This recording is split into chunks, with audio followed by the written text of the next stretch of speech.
at Southeast River Road. They say had died from lack of water, even though Bend had an unusually wet spring. So they were watering it all summer on Sundays to try to save it. Bruce writes in, Lars, they just announced on KBND there will be tree removal of the trees in the Parkway median south of Empire. I drove by earlier this week, and it looks like it was the same trees the state was watering on overtime. That's wonderful. I wonder if we can get a call from Bend about exactly what's going on down at ODOT. Although, Peter from ODOT is the spokesman.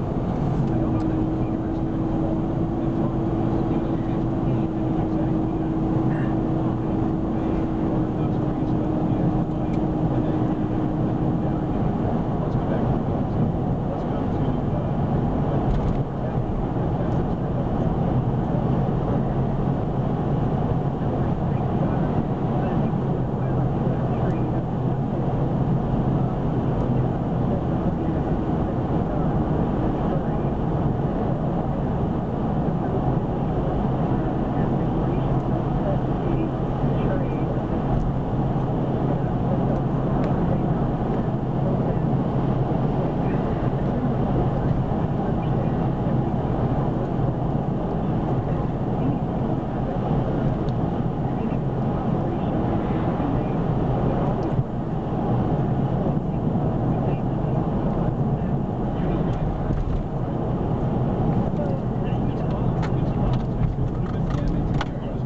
And it was damaging because they wouldn't admit it was terrorism at first, but do you think they also then didn't want the body count to be any higher than it had to be, and that's why they didn't send the help in? That's right, because what would have happened, say they had said, I mean, as we're hearing today, I don't know how many of the details you've heard today, but they're now saying that we had assets there who had laser designators on the bad guys that were shooting the mortars.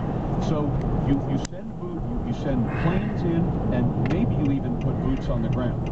This is catastrophic for Obama politically, even if it saves lives.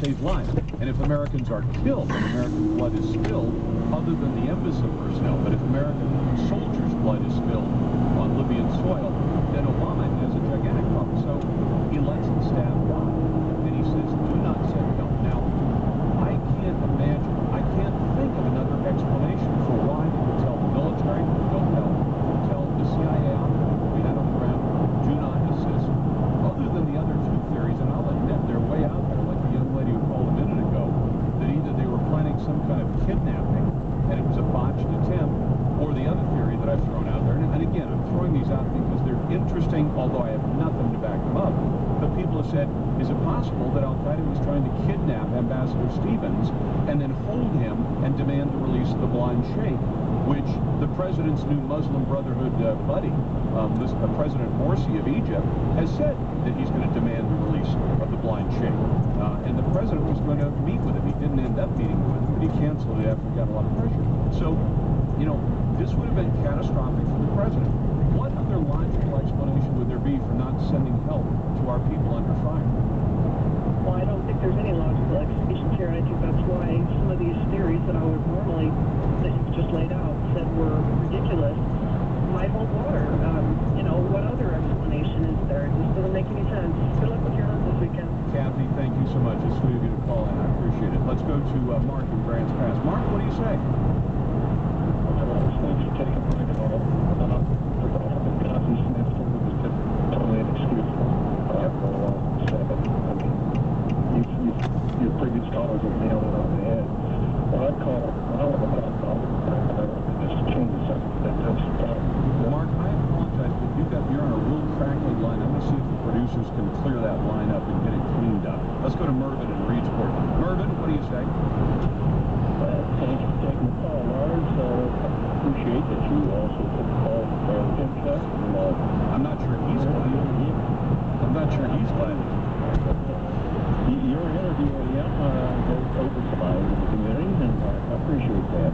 But when he decided that he would oppose this measure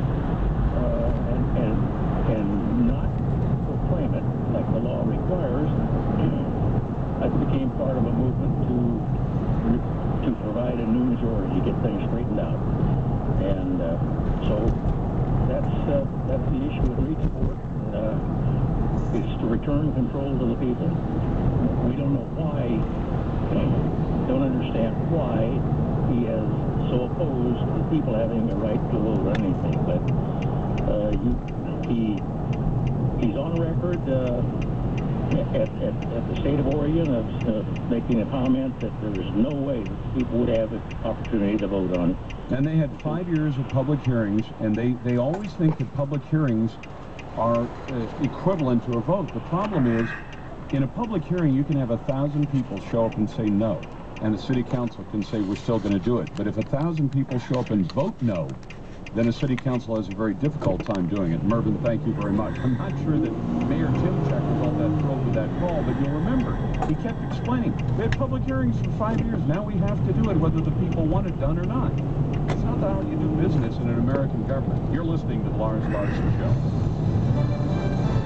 We are your election station 24/7, on air, online, mobile, FM News 101, GXL. Good afternoon, time is 2:30. I'm Jeremy Scott. Expect the afternoon commute on Max to be a nightmare. Blue Line service is disrupted because of a crash at Stark and Burnside in Gresham that damaged a support pole. Repairs could take until the end of service tonight. Shuttle buses are moving riders between 172nd and Cleveland Avenue. Most of us will drive from Portland to Salem, but these activists are walking to the state capitol to try and change the mind of lawmakers. The demonstrators want to reinstate driver's licenses for undocumented immigrants. They plan to arrive in Salem in time for a rally at the state capitol Tuesday morning. 4 years ago, the state legislature changed the law to make legal presence in the U.S. a requirement for obtaining a driver's license or state ID card. The group plans to urge Governor John Kitzhaber to help restore access to licenses for the undocumented. Right now, they have to show a birth certificate, a passport, or a tribal ID to get a license. Last year, hundreds showed up for a rally in Salem on the same issue, but a bill that would have changed the law died in committee.